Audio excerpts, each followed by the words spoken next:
Bonjour, bienvenue sur cette nouvelle vidéo. Le sujet est les fractions. Donc les fractions, c'est une écriture mathématique sous la forme A sur B.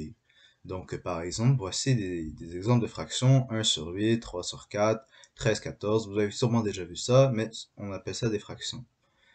Sinon, quand on dit que c'est sous forme A sur B, donc le nombre A, donc le nombre qui est au-dessus de la barre va être un numérateur, donc on l'appelle le numérateur, et celui qui est en bas de la barre, en dessous de la barre plutôt, c'est le dénominateur. Ça c'est du vocabulaire de fraction.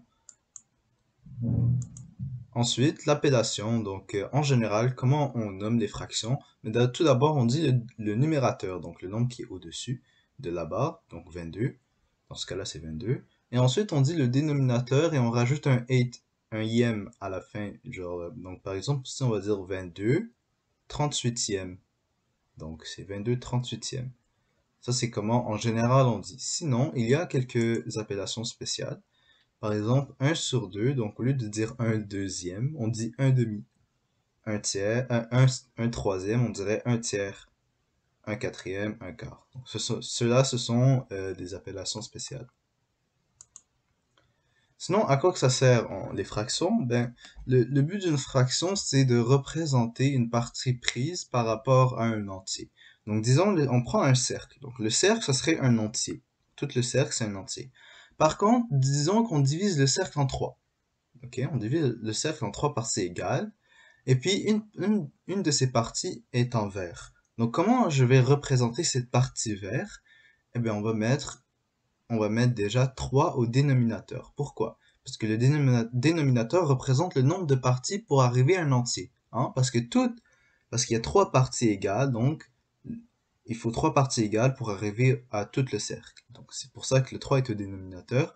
Pour le numérateur, on représente la partie prise.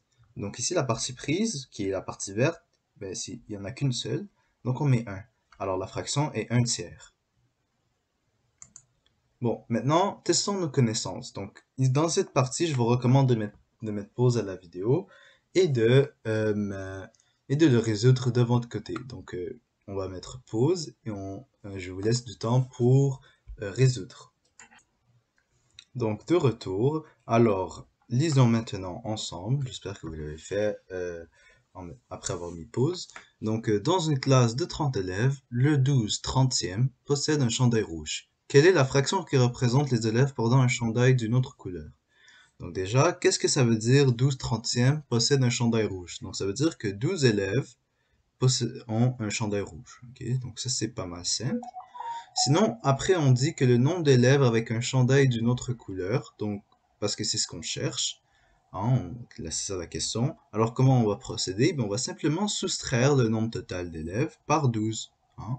Donc on fait 30 moins 12, ça va donner 18. Et puis là, est-ce qu'on a terminé? Non, on n'a pas terminé parce que la question dit quelle est la fraction qui représente les élèves portant une chandail d'une autre couleur. Donc dans ce cas-là, il faut le mettre sous forme de fraction. Donc le numérateur sera le nombre de parties prises. Donc le nombre de parties prises sera 18. Et le dénominateur représente l'entier, donc le nombre de parties pour arriver à un entier. Donc l'entier, ça serait une classe.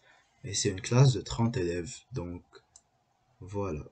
Ceci est la fraction qui représente les élèves qui portent un chandail d'une autre couleur. Donc j'espère que cette vidéo vous a aidé à mieux comprendre les fractions. Et puis sinon, je vous invite à faire plus d'exercices et simplement de peut-être regarder la vidéo si c'était un peu trop vite. Donc je vous souhaite une bonne journée et un bon succès dans vos études.